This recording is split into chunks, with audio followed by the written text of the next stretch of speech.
توا كي ولينا نعرفو كيفاش نصنعو une classe. توا باش نحكيو أكثر على l'encapsulation mais surtout على les mots clés publics ou privés اللي يلعبوا دور كبير في البروتكسيون des données et des méthodes في وسط une classe. باهي نرجعو للكلاس متاعنا بوان وكالعادة عنا deux attributs x et y. Nous les avons déjà déclarés à la base publique.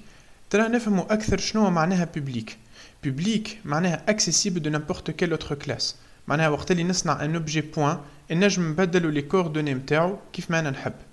دونك نرجع للمين متاعي بعد ما صنعت deux objets, j'ai changé la valeur de x متاع le point A. Et c'est normal puisque l'attribut est public et je peux l'accéder depuis n'importe où.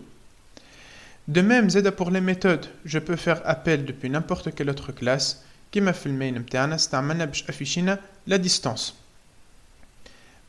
Prenons l'exemple où les attributs sont déclarés privés.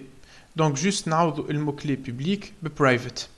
Et private veut dire que les attributs ne sont accessibles que في وسط الكلاس متاعهم. معناها كان في وسط الكلاس point et ne sont pas accessibles خارج الكلاس. Et c'est كيف pour les méthodes qui يبداو private معناها ما نجم نعمل appel متاعهم كان في وسط الكلاس. D'ailleurs كي نشوفوا الكود متاع الكونستركتور متاعنا فما appel les attributs et c'est correct خاطر l'appel متاعهم صار في وسط الكلاس.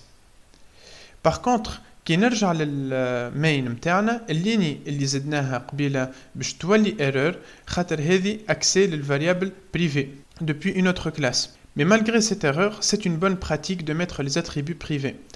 En tant que développeur, صنعت انت الكلاس متاعك وتحب ديما يكون عندك الكنترول عليها.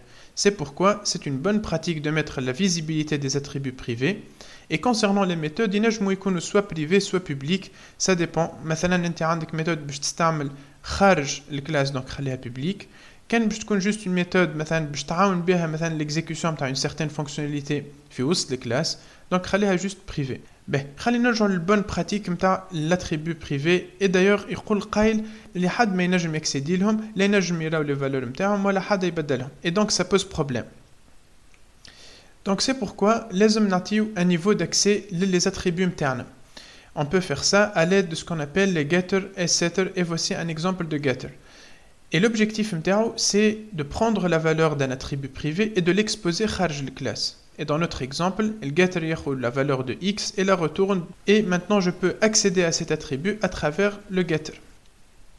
كي نرجعوا للمين متاعنا كي كنا نعيطوا directement l'attribut متاعنا جينا erreur. Et توا كي نعيطوا للgetter تتنحى l'erreur على خاطر puisque c'est une méthode qui est publique. كي نرجعوا للكلاس متاعنا عندنا getter باش نفيشيو به les attributs اما ما عندناش كيفاش نجموا نبدلوه وهوني وين نستعملوا setters.